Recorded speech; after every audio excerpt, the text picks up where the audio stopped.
Oreo Boulevard, le concept en fait de toute cette histoire-là, c'est que sur mes toiles, il y a beaucoup de scènes urbaines avec des personnages mis en scène dans le métro, dans la rue, avec plein d'ambiances et un petit peu d'architecture différente sur les fonds des toiles.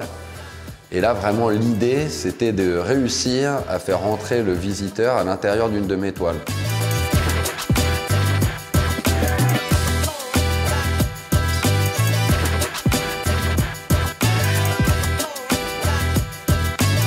En fait, ce qui se passe avec ce personnage, c'est que pendant beaucoup d'années, je faisais des lettres et du graffiti vraiment vandale, sans aucune idée artistique. C'était vraiment plus une rébellion envers le système, etc.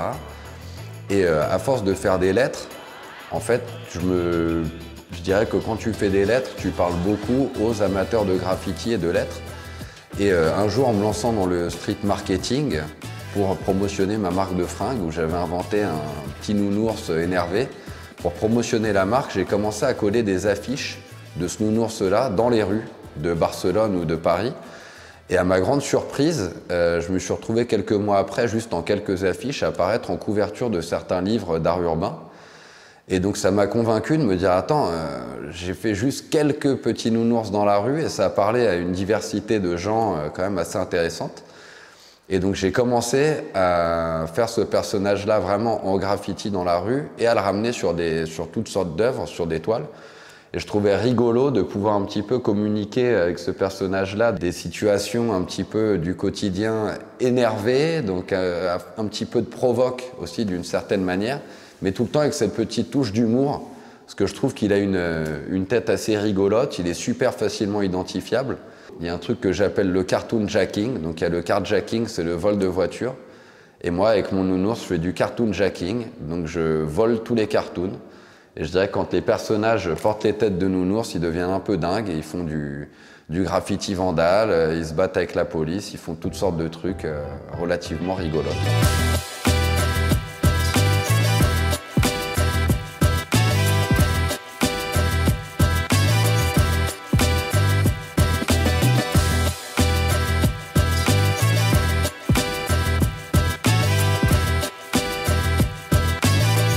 Je dirais que ma formation de customisateur de fringues m'a amené à bosser sur toutes sortes de supports et j'ai toujours aimé essayer d'adapter des techniques à toutes sortes de supports et je trouve que les panneaux de rue, ça permet de communiquer quand même quelque chose de vraiment sympa.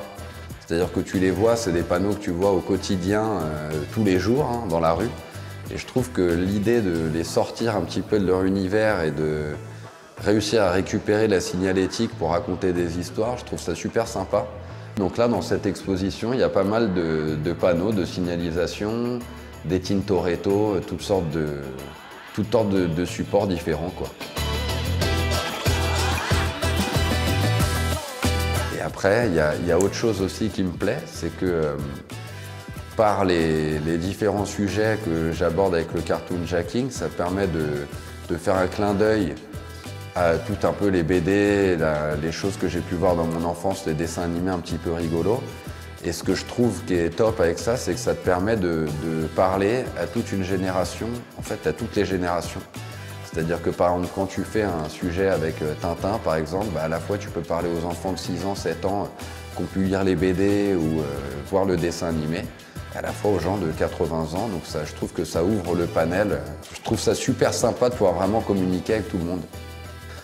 Il y a une interprétation que peuvent avoir les enfants, donc ça leur plaît, et à la fois il y a toute une interprétation que peuvent voir les adultes qui vont admirer les choses d'une autre manière. Donc je trouve ça aussi un petit peu super sympa de pouvoir faire des clins d'œil un peu à tout le monde, quoi.